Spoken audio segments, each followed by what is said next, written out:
নমস্কার। এই মুহূর্তে আপনি ভীষণ অর্থ কষ্টের মধ্যে দিয়ে যাচ্ছেন। কর্ম বা ব্যবসা ঠিকঠাক চলছে না। দীর্ঘদিন ধরে ব্যবসায় লসে চলছে, যার জন্য আপনার দিশাহারা অবস্থা।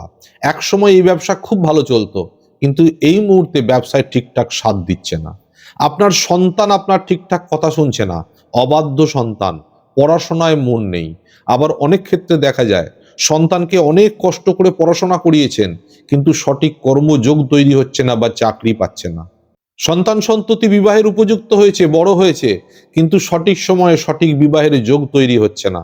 আপনি নিজে সৎভাবে থাকেন, সৎভাবে কর্ম করেন, শত্রু দ্বারা এমন কিছু শত্রুতা করা হচ্ছে যার কারণে আপনার স্বাভাবিক ভাগ্য বা স্বাভাবিক জীবন ব্যাহত হচ্ছে।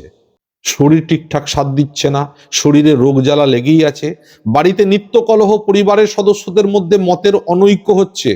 নিজের কাছের মানুষ যাকে নিয়ে আপনি বেঁচে আছেন, সেই মানুষটাও আপনাকে ধোঁকা দিচ্ছে, মনে হয় কোনো পরকীয়ায় জড়িয়ে পড়েছে। আবার আপনি যাকে মন প্রাণ দিয়ে ভালোবাসছেন, সেই মানুষ আস্তে আস্তে আপনার হাত ছেড়ে দূরে সরে চলে যাচ্ছে। তাকে বশ করার প্রয়োজন আছে।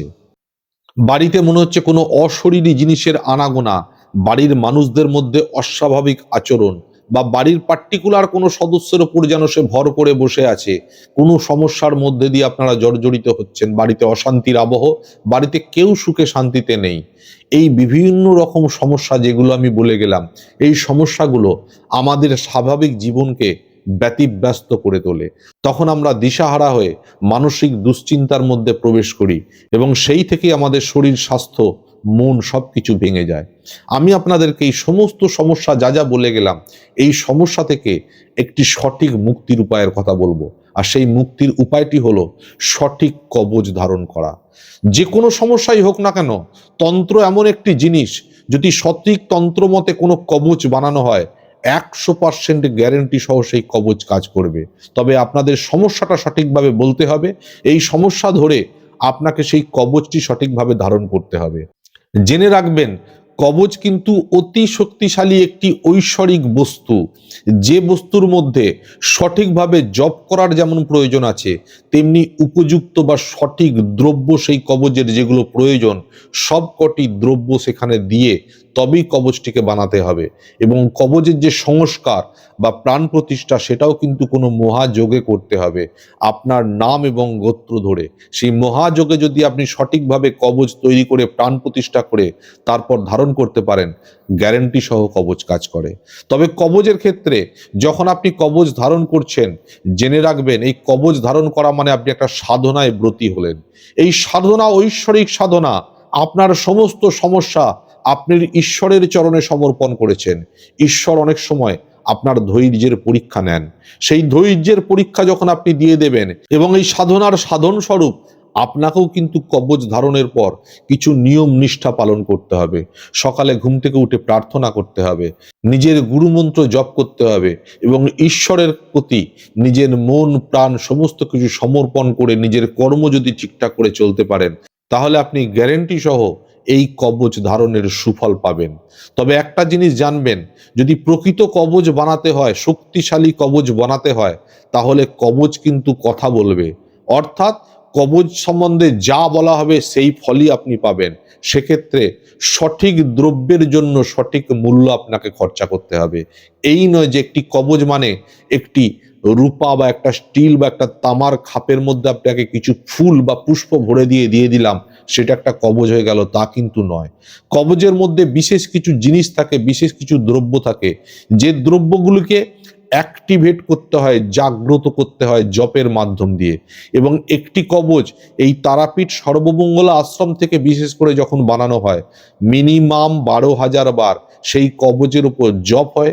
তারপরে সেই কবচকে শৈব তীর্থে সংস্কার এবং তার সাথে সাথে একটি হোমযজ্ঞ দ্বারা প্রাণ প্রতিষ্ঠা করে তবেই কিন্তু আপনার কাছে ডেলিভারি হবে। তবেই জানবেন সেই কবচটি উপযুক্ত কবচ তৈরি হলো, এবং উপযুক্তভাবে সে কাজ আপনাকে দেবে। অন্য কোথায় কিভাবে হয় আমি বলতে পারবো না। এই তারাপীঠ সর্বমঙ্গলা আশ্রম থেকে দীর্ঘদিন ধরে কয়েক হাজার কবচ মানুষের হাতে তুলে দেওয়া হয়েছে। আপনারা জেনে রাখবেন, মায়ের কৃপা, ভগবান মহাদেবের কৃপা, এই কবচ কিন্তু প্রত্যেকটি মানুষের ক্ষেত্রে সুফল বয়ে নিয়ে এসছে। আপনাদের ক্ষেত্রেও সুফল বয়ে নিয়ে আসবে। আপনারা যে যা সমস্যার মধ্যেই পড়ে থাকুন না কেন, সঠিক কবচ গ্রহণ করুন, আপনি নিশ্চিতের সুফল পাবেন। তবে আমাদের এখান থেকে যে কবচগুলি দেয়া হয় তার জন্য কিছুটা সময় লাগে, খুব তাড়াতাড়ি আপনারা পাবেন না। 15 থেকে 20 দিন করে সময় নেওয়া হয়, কারণ অতবার করে জব, সেই জবটা কমপ্লিট করতে হবে। জবের একটি ভাগ না করে আমরা কবচ ডেলিভারি করি না, এবং সেই কবচকে সঠিকভাবে প্রক্রিয়ার মাধ্যম দিয়ে প্রাণ প্রতিষ্ঠা করে, আপনার নাম গোত্র ধরে প্রাণ প্রতিষ্ঠা করে তবেই আপনার কাছে পৌঁছে দেওয়া হবে। তার জন্যই কিন্তু আমাদের কাজের এতটা গ্যারেন্টি আমরা দিতে পারি। এবং আপনারা যখন কোনো কবচ অর্ডার করবেন, আপনার সমস্যা বলে যখন কবচ অর্ডার করবেন, সেই কবচের সাথেই আপনাদেরকে সকালবেলা একটা প্রভাত প্রার্থনা পাঠানো হবে। সেই প্রভাত প্রার্থনা আপনারা প্রত্যেকটা দিন করবেন। তার সাথে সাথে একটি গুরু মন্ত্র স্বরূপ একটি মন্ত্র পাঠানো হবে, সেই মন্ত্র আপনাদেরকে জপ করতে হবে, অন্তত 10 বার করে জপ করতে হবে। এই ছোট্ট কাজ, যেটি 5 থেকে 10 মিনিট সময় লাগবে, সেটা করুন আর কবচটি ধারণ করে থাকুন। এবার আমার বলা কথাগুলো মিলিয়ে নিন, প্রত্যেকটি কথাকে মিলিয়ে নেবেন। যে সমস্যার মধ্যে দিয়ে আপনি আছেন, সেই সমস্যা থেকে আপনি মুক্তি হবেন। আমি বলে দেব আপনাদেরকে কতদিনের মধ্যে মুক্তি পাবেন। সুতরাং আপনারা চাইলে স্ক্রিনে দেওয়া নাম্বারে যোগাযোগ করতে পারেন।